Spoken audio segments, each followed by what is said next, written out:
I trapped beavers down in here last year, and apparently did a pretty good job because there's no real beaver activity now. You can see the water drop significantly.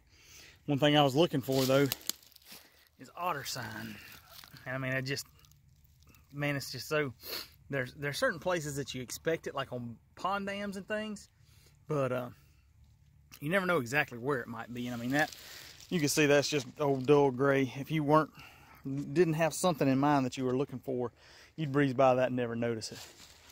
But one thing that I thought of, and this isn't very easy to access, and I mean, this would be a spot where if you could set traps and leave them for a month, you know, you got a good chance of catching those otters when they're coming through, or that otter. I mean, there's not a lot of sign here.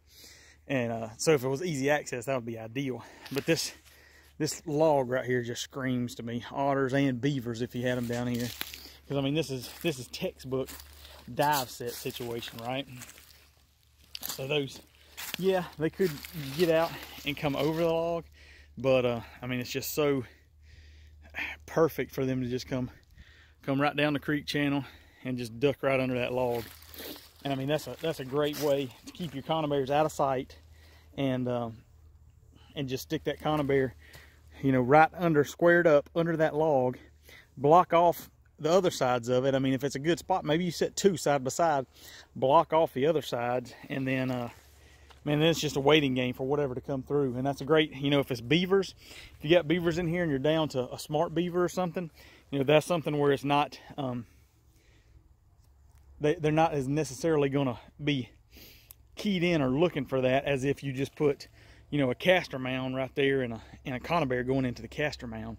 You know, having a dive set, it's a blind set is what it is, and getting it under the water just makes it seem to make it all the more effective and less likely to get, you know, flagged by an animal that may have been maybe a little bit trap shy or a little bit wary.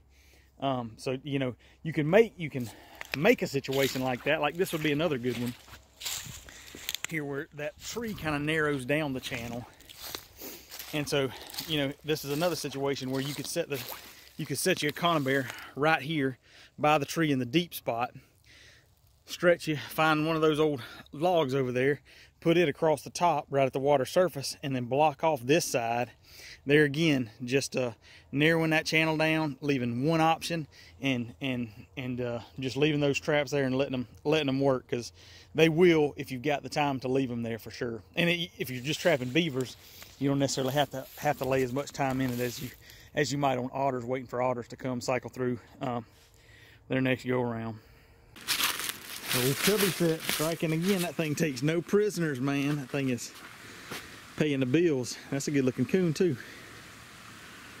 Another twofer, keeping the coons coming. That's a good looking coon too. We're finally getting into some nice big prime Georgia coons.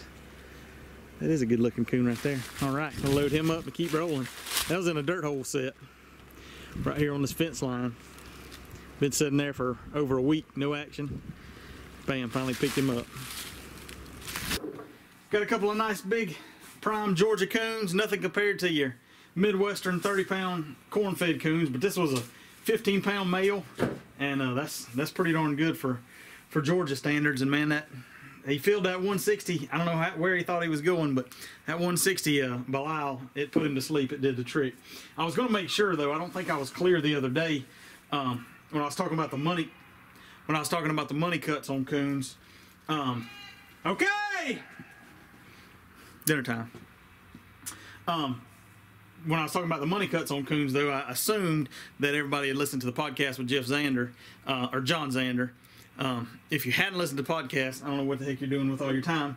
That's the best thing that you could do. But my point with the money cuts is, a lot of people will say, it's not uncommon for people to say, you know, skin it down inside the hind legs. But what I was getting at is, John Zander said that's not what buyers want. Buyers recognize that, and it doesn't gain you the value that you expect. So when you're skinning a coon, skin it just like you would anything else, right down the inside of the hind leg, and leave it at that. Let that get your length. Don't try to stretch any extra length by pulling some of your the inside of the leg on and putting that on the back, because that's, like I said, there's obvious difference between this fur and this fur.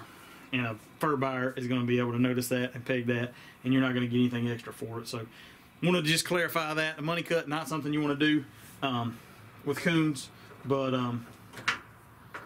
anyway, we're still keeping some catches going.